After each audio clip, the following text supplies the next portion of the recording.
this, let's get right to Brooke Singman with the very latest on the Los Angeles riots and what took place overnight. Hi, Brooke.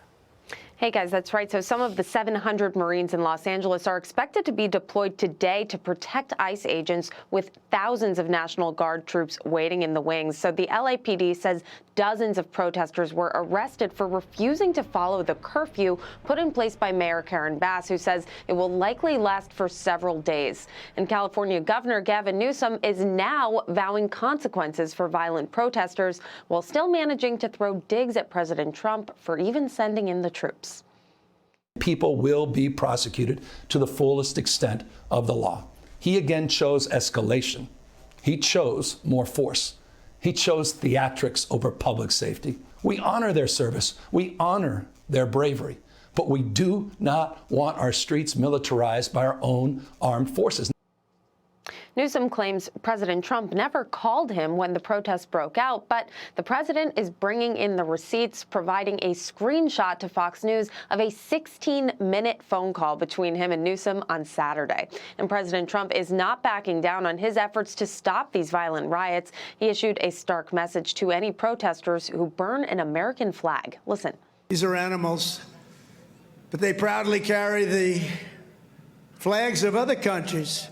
But they don't carry the American flag. They only burn it. People that burn the American flag should go to jail for 1 year. That's what they should be doing. 1 year. And we'll see if we can get that done.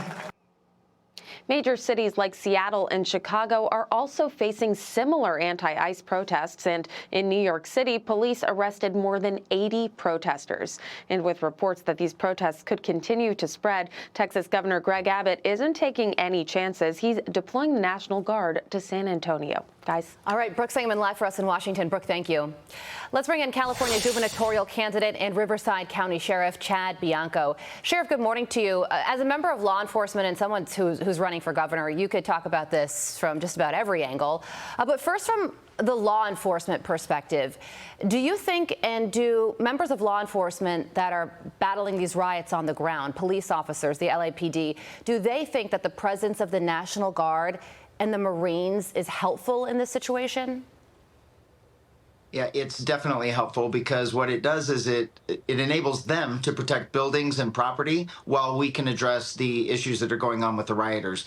When we are spread too thin, when we have to protect buildings that may not be under attack by a protester or something like that, then we really don't have all of our resources to be able to be directed toward the ones that are actually committing the violence. So with that being done, we can direct all of our attention to criminals. Now, there's a lot of noise surrounding this story. I think it's a pretty simple story. The fact remains that this thing was spiraling into chaos before Trump sent in the National Guard, and now it has stabilized. Is there any other way of viewing this, Sheriff? No, there isn't. We've been lied to from the very beginning. The politicians, California politicians, the mayor of Los Angeles, our governor, have completely failed in that nothing was happening in the beginning. It was allowed to spiral out of control, and then they have created this narrative that completely defies facts and a timeline that we know happened.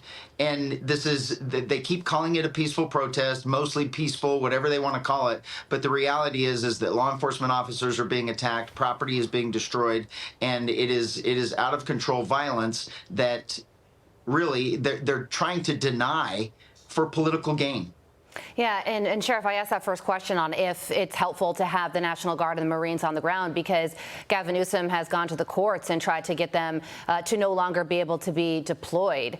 How do you feel about that if you say that their presence of them is helpful? It's nothing but childish games. Our governor would rather fight and argue with the president than do something about Los Angeles. And the reality is the National Guard, they could have been deployed immediately, because time and time again, we see that these spiral for 1, 2, 3 days in a row, and then you're behind the 8 ball trying to catch up. When you do it in the beginning with an overwhelming show of force, these criminals that are coming out just to destroy, they don't show up because they know there's going to be a consequence. But this is 20 years in the making of Governor Gavin Newsom's policies that have enabled criminals to do this in the first place. This is just natural for us. To follow up on something you just said about how you would respond, admittedly, Los Angeles, much bigger than Riverside, the main city in your county. But if these riots had erupted in Riverside or in Palm Springs, Palm Desert, or someplace like that, what would you have done to stop them? And if ultimately it got out of control, would you have welcomed help from the Trump administration with open arms?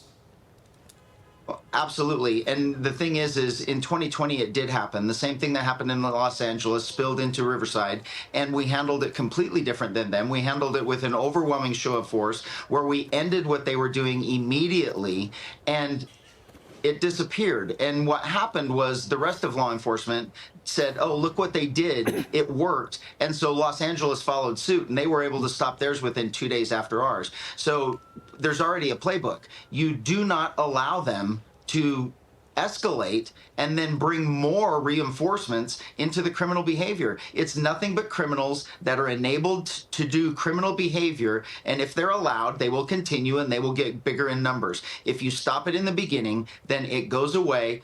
That's how things should be done. Any cop on the street will tell you exactly how they can make it end. But somehow, as you rise up through the leadership ranks, they can't make those decisions at the top because politics get involved. The mayor gets involved. The governor gets involved. Yeah, well, arrests last night ramped up because now there's a curfew in place. Why it took 5 days to implement that curfew is a question that I'm sure will be asked today. And also, Sheriff, there are a lot of people who are being impacted by these riots. We saw it in 2020, and now we're seeing it again. There is one jewelry store owner who's a migrant himself who said that his business was completely destroyed. Other stores are getting looted in this area. So talk to us a little bit about that and the human impact of what's going on.